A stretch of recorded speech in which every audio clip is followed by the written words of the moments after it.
Hello, good morning. My name is Dr. Arlene Santos-George, and I am the Dean for Adult Education and ESL Division at the College of Lake County.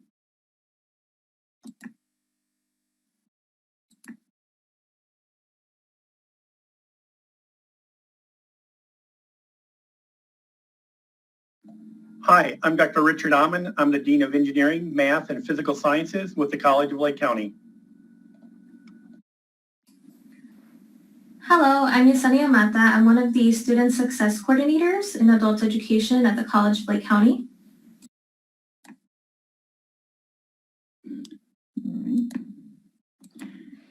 Thank you again for joining us this morning. For this session, we would like to share with you the following. First, we'll give you a status report on CLC's ICAPS programs. Second, we'll share what we have identified as successes and challenges since we implemented ICAPS in fiscal year 18. Third, we'll share what we considered as important factors to sustain or expand ICAPS programs.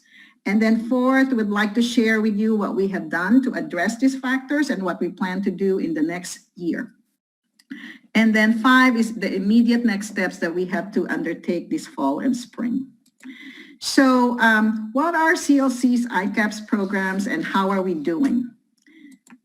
So CLC's ICAPS program is part of the Step Up umbrella program that incorporates all transition academic and student support programming all under one umbrella.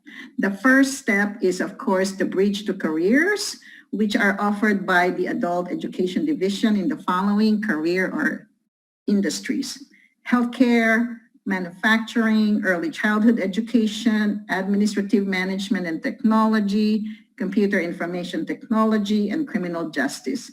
Bridge programs, as you know, provide contextualized reading, writing, math in these specific career fields.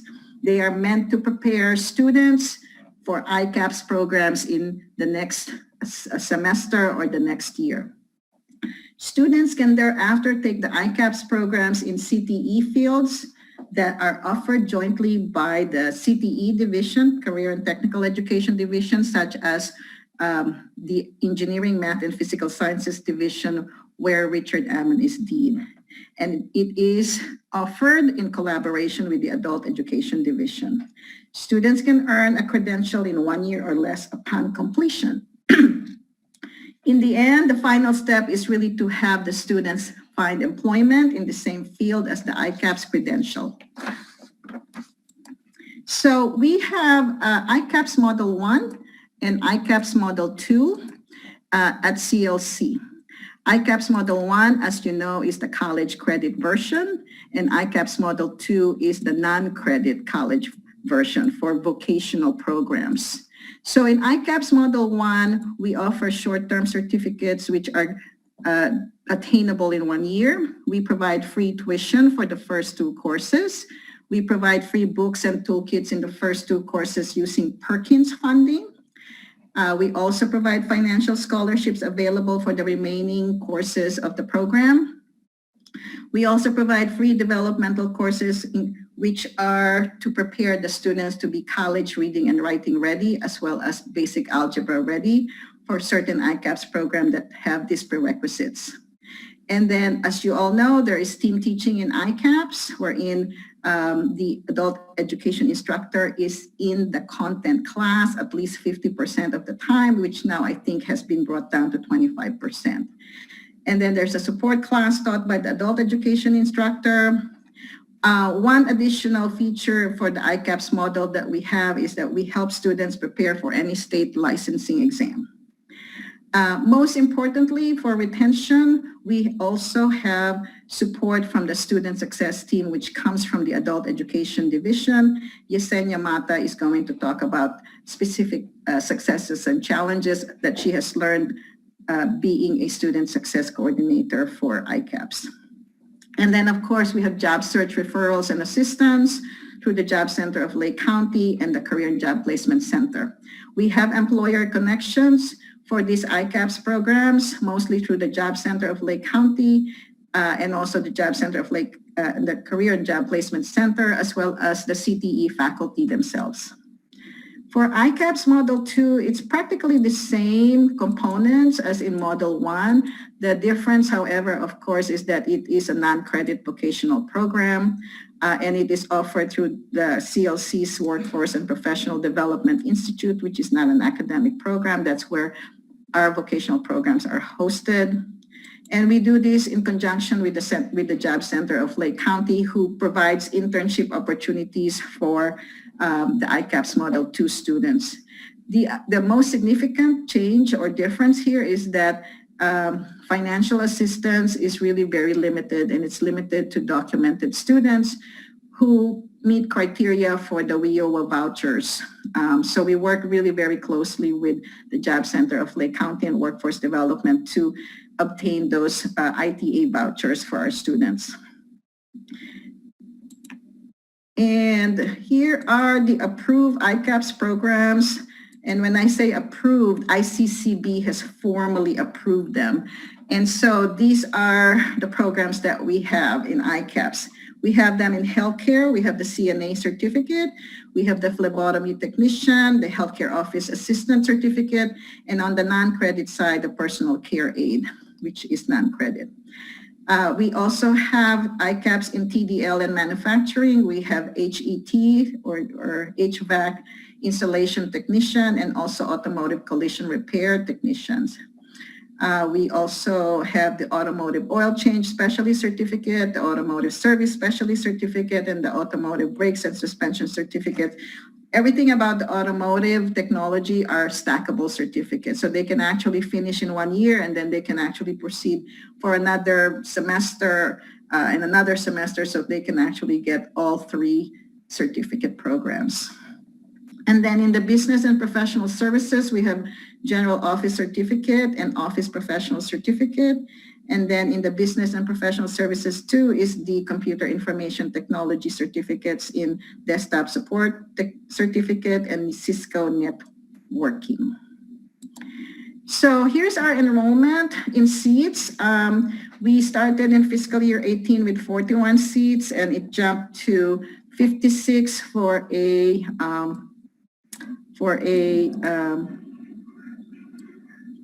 37% increase, and then it jumped to 97 for a 73% increase in fiscal year 20. In terms of headcount, we'll talk about the starting cohort. We have specific semesters where we start an ICAPS with a first-time ICAPS student, and which we call starting cohort. Of course, we offer sometimes only in the spring and sometimes only in the fall, and sometimes like certified nurse assisting, we actually offer them both fall and the spring for any starting cohort to start. So as you can see, our numbers are still low. We started in fiscal year 18 with only 31 students, with 34 students in fiscal year 19, and then in fiscal year 20, we had 60 students. We did not reach our target of 75 students by fiscal year 20 because of COVID-19. We were not able to start the non-credit personal care assistant, which was a late start. And for completion rate, as you can see, some of the ICAPS programs have excellent completion rates, 100%, 88%, 83%, but some of them had low completion rates, such as 40%. And the thing about fiscal year 20 is that because of COVID-19, many of the ICAPS programs were unable to complete the lab component. And so those have been extended through the summer, and we still need to find out what has happened to those students as of the end of summer, whether they completed the program or not. So with that, I will now turn to Yesenia to talk about successes and challenges. Thank you, Dr. Santos-George.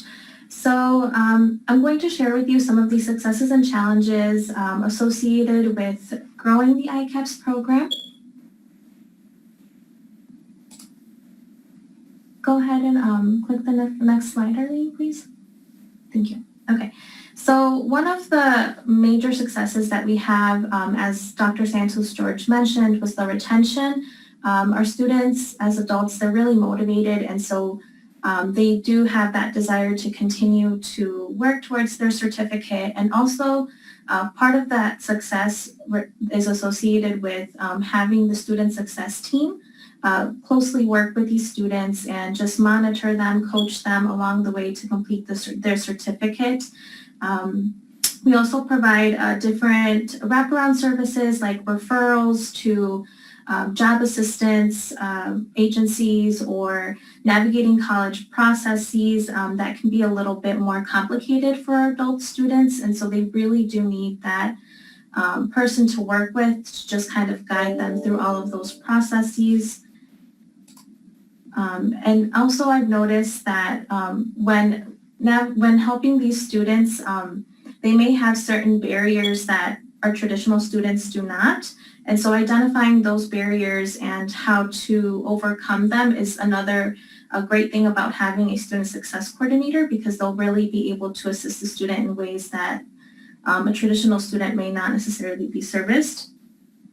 And so expanding the array of programs. So currently, Dr. Santos-George mentioned the programs that we have. However, we do have students come up to us and inform us that, oh, well, I'm actually interested in accounting or a different program that's non-ICAPS. So what happens to those students? So yes, they would get a referral for the advising department. However, we are actively looking for ways to expand our program offerings. And so one of the ways in which we've been able to do that recently is through the Innovative Bridge and Transition Grant, which we now have 3 new programs as a result of that, which our students have been asking for a while. And so I'll mention the exact programs later on, but also, you know, we have to be accommodating to what the student wants to pursue as well. Some of the challenges associated with growing an ICAPS program is the recruitment. This is a really big challenge because it requires a lot of work. It's very labor intensive. So identifying the students that are eligible is one thing. So sometimes we do get students that want to do the program, but they're not necessarily eligible because maybe they're not an adult education student, or another reason would be if they don't meet the program prerequisites set by the college. Like, for instance, some programs require college reading and writing readiness, which is the language proficiency or the basic algebra readiness. And so not all of our students are necessarily quite there yet. Some of them still need a little bit more studying to do. So those students would be developmental, or they would just continue on with their adult basic education or ESL classes until they're a little bit more ready. And so just kind of getting those students ready can take some time to meet those prerequisites. Another challenge is the availability of programs. As I mentioned earlier, sometimes students want programs that we don't offer yet through ICAPS. And so even though we have a very extensive list of programs that we offer, it may not be necessarily what the student necessarily wants to study. Sometimes they have a degree from a different country and they want to kind of build on that. So that would, again, of the availability of programs would be a challenge. And so another challenge that I think is very evident is also the coordination with other academic divisions and departments. So we work very closely with Dr. Ammon's division for the engineering, math, and physical science. So basically, we make sure that, you know, the classes that are in sequence for ICAPS are offered semester by semester to accommodate those students that are in ICAPS. So that's just one of the ways in which we coordinate. We also coordinate with the different academic divisions, like the biological and health sciences and the business and social science. But we also coordinate with financial aid, enrollment services, advising. And so coordinating with a lot of the college departments is a lot of constant communication that needs to happen actively by the student success coordinator. So it is a lot to, it's a lot of moving things at the same time, but it's very important for the students so that we can make sure that the student is serviced properly and that they need to where they need to get.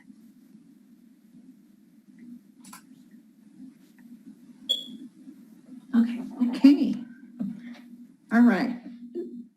So, so you've heard about the successes and challenges, and I have to again say that it has really been a very good ride for us. You know, the learning curve to how to initiate an ICAPS program and all the preparation that you do for an ICAPS program. We've seen that to be very a challenge by itself, because it is really a process that involves program development. But we were able to overcome that, and now that we are able to see some outcomes, there is still a huge task ahead, and that is how do you sustain those ICAPS programs. Perhaps there is some rationale as to which program should you sustain, which program should you continue, which program should you not continue, and which programs can you develop as new ICAPS programs. So here are some factors to consider. So recruitment each semester. As you can see, starting cohorts are really very small for each of the ICAPS programs. The very first strategy that we utilized was diversification. We knew that if we only offer one ICAPS program, so let's say computer information technology, or let's just say CNA, that alone is not going to be sufficient to satisfy the needs of adult education students who want to transition to college. But we can never get a critical mass each semester. So I can never get like 25 CNAs, because in the first place, it's a limited enrollment program. Or for example, if it's an automotive collision repair, I can never get, let's say, a 25, because it also has spatial limitations. And also, in reality, it's just so hard to get 25 students for every starting cohort in automotive collision repair or automotive technology. So recruitment is really one important factor to consider. Availability of trained team teachers is also one. We do not just say, okay, here's a faculty that will teach the CTE side, and here's a faculty who will teach the adult education, or who will co-teach in the adult education and also teach the support class. Training is very important, but sometimes, you know, especially in COVID-19, you know, some faculty are available, some faculty are not. And so we're very susceptible to faculty changes as well in ICAPS. So it's always important to consider that there is a pool of trained team teachers, both in the CTE side and in the adult education side. Third factor to consider is institutional costs. ICAPS is very expensive. ICAPS for us is mostly, we do leverage or we do braided funding. We have Perkins, we have the state grants for adult education, and we also have college funds. So college funds, we usually are, I would say, our go-to when it comes to the institutional costs for, you know, for those ICAPS classes, which only have to say, for example, only 5 students, 7 students, 6 students. So the CLC is committed to ICAPS. And so CLC funds those, what I would call low enrollment. And there's a reason why ICAPS are low enrollment. And it also funds all those classes in ICAPS that have large enrollment. But it is very important that you get support from your vice president, your president, about the institutional cost for ICAPS. Because you can leverage other grants, but if you want to expand, you have to put institutional dollars there. And then improvement of student support services. It's not lacking right now, but what I would say a factor to consider is how to make it more efficient, how to make it more effective in terms of like communication, and in terms of recruitment, and in terms of case management. And then another factor to consider is continued financial scholarships. We have been lucky so far that we were able to fund the first 2 courses in an ICAPS program and also able to get financial scholarships for most of the students, except of course for the Model 2, which is only for documented students. So right now we do have a challenge in financial scholarships because of COVID-19. The one source of foundation monies that have been a long-standing source of funding for the continuation of the ICAP students after the first 2 courses, that has dwindled down. And so now we are facing, one immediate challenge is where do we get funding for the rest of their program completion. And then, of course, factors to consider is program evaluation. Now that we are on our 3rd year, or we have finished our 3rd year, it is time to really evaluate, our ICAPS program in terms of like, what can we discontinue, what can we continue, and what new programs can we develop, especially in the light of some developments in the engineering, math, and physical sciences division. And in light of Perkins, we would like to have ICAPS strongly integrated with the Perkins Program of Study, as well as the DACUM methodology that Richard is going to implement this year in identifying new programs for expansion in the CTE fields in his division. So factors to consider is growth, right? So factors to consider, of course, to sustain growth. Not to sustain growth, for growth, not just for sustaining, but actually for expanding. So factors to consider include all those sustainability factors, plus what we will need is we will need new academic offerings, which means curriculum development, which means the DACUM process that Richard Ammon is going to undertake this year, and also programs of study under Perkins. We would like to do it all side by side, and then setting new targets for each ICAPS program based on data. We really need to use data, institutional data, as well as labor market information data. And then another thing to consider when we develop those new programs is the college readiness of students, right? Some programs are really very strict about their prerequisites, about the language proficiency, and about the basic algebra readiness. So we also have to be selective about what our students can be eligible for. And if they are not eligible, then what kind of programming can we do? So let's say, for example, boot camps, so that it can help them, be college ready. And then data monitoring and reporting for these new programs. All right. And then next is strategies for sustaining and expanding ICAPS. So take it away, Yesenia. Thank you, Dr. Santos-George. So yes, one of the ways in which we have expanded our ICAPS offerings is through the Innovative Bridge and Transition Grant, which was $110,000. And so through this grant, we were able to offer 3 new programs, including criminal justice, TDL, transportation, distribution, and logistics, and also the business management and administration. And so for the TDL, we are offering the forklift technician training. First, students would take the bridge, and then they would go on to the non-credit training. That started this fall, and so the class is going well. The students are really excited about this new program. And then we also have the business and professional services with the Introduction to Business Management certificate, which is also non-credit. So for both of these, we've been working with the WPDI, which is Workforce and Professional Development Institute, to offer these programs. And this business management certificate will launch in the spring of 2021. And so lastly, we have the Law, Public Safety and Security, which is the Private Security and Loss Prevention Certificate. So this program started last January, and it's going to complete in this January. So it's a full year program. And so we started that in the spring of 2020.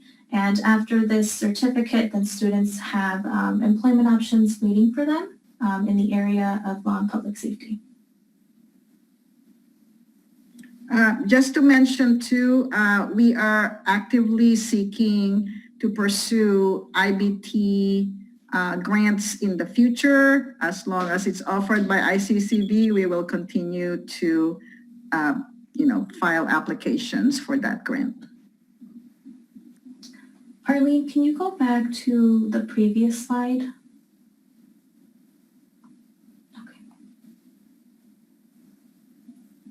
Thank you.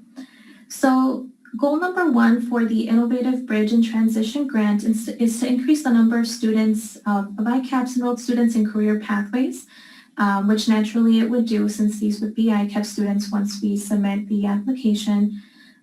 Goal number 2 is to increase the number of students who persist and complete a credential. Goal number 3 is to increase the number of students who obtain employment. And so the goal for these students is to take the bridge, then enroll in that certification class, and then lastly obtain employment in the area of their studies. So this is one way in which we've expanded our program offerings based on student needs and wants, and also workforce needs as well.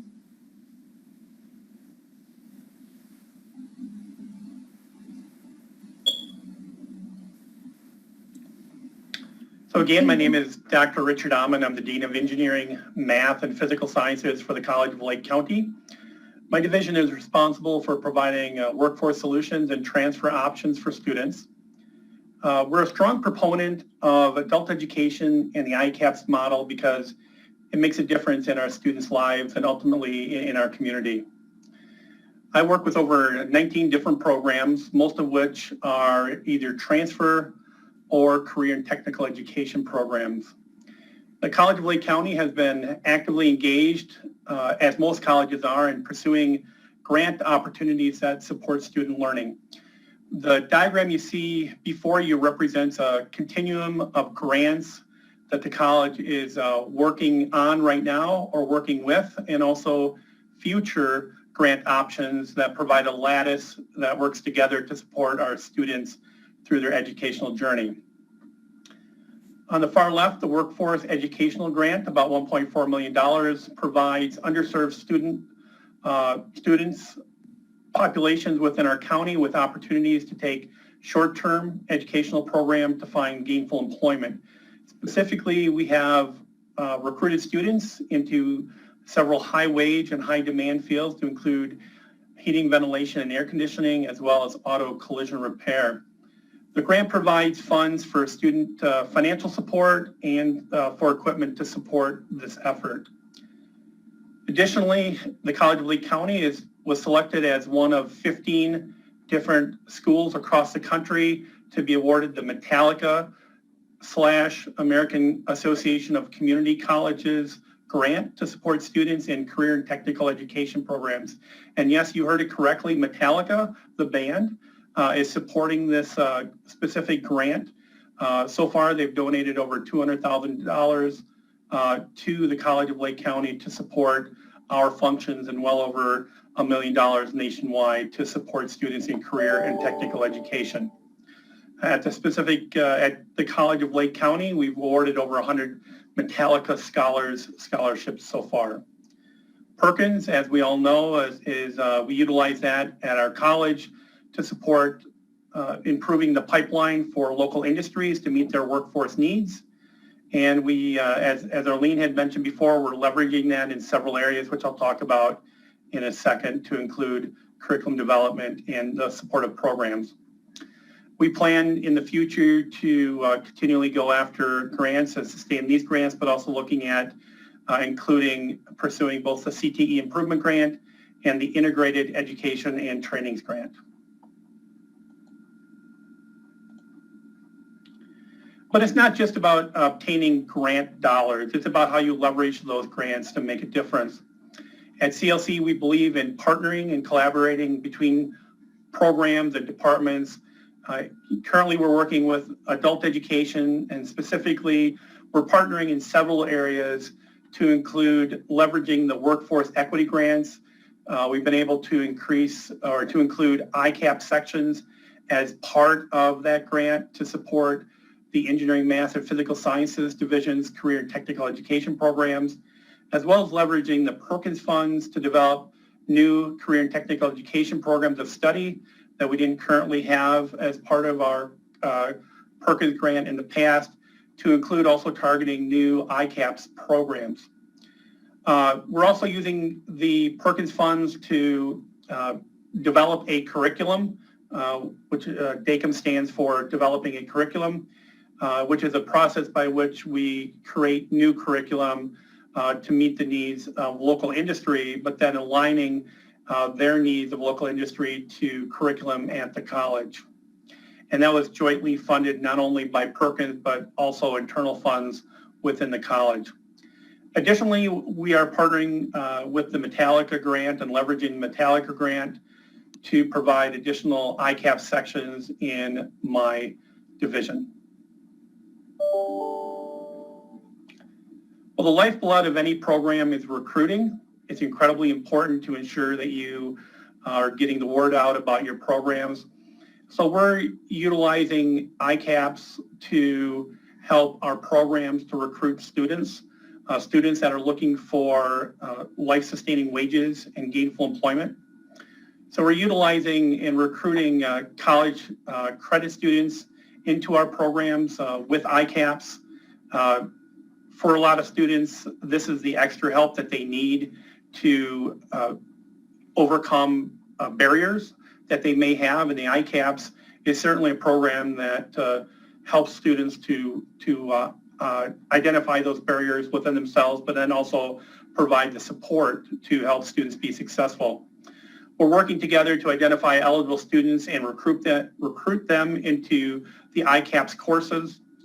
Additionally, we're working to recruit youth in our community and through community organizations, as well as working to recruit them into our EMS division CTE programs with ICAPS. But you know, it doesn't happen without the support of faculty. So what we've done is assign specific faculty within these programs to support our ICAPS initiative and our adult education students.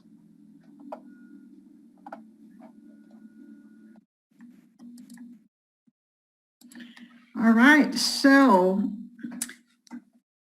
what are our next steps? So we have some immediate actions for fall and spring. We would like to make sure that the IBT grant that we have for criminal justice that would result in a fully pledged and approved ICCB ICAPS program. So my understanding is that if you have a grant that piloted ICAPS programs, you still will need to submit an application to ICCB to have it approved as an ICAPS program. So we will be filing these this fall for criminal justice and as well as for the forklift technician. And then we will also explore, again, from the IBT grant, explore academic career pathway for entrepreneurship non-credit to credit college business program. So we'll begin talks with our business and social sciences division so that we can determine, you know, what college credit programs, short-term certificates can those lead to. And then, of course, with Richard, we will be supporting the DACUM program development of new CTE programs in the EMS division, and some programs will be targeted for ICAPS.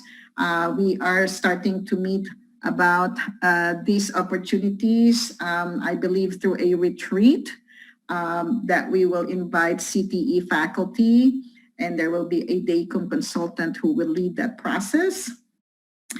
And then for recruitment, we're planning to get Target X to optimize communication, recruitment, and reporting. As you know, this is one of the biggest challenges.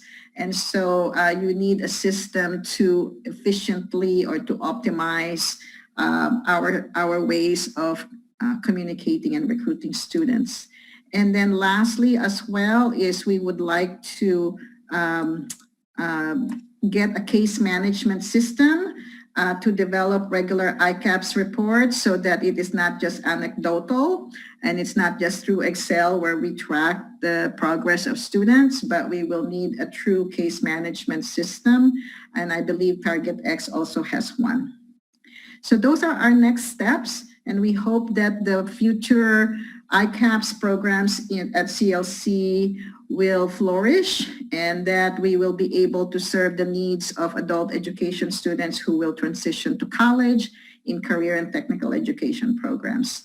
And with that, we thank you. And if you have any questions, please feel free to ask them, or Miley will actually look at the chat box and see what questions you have for us.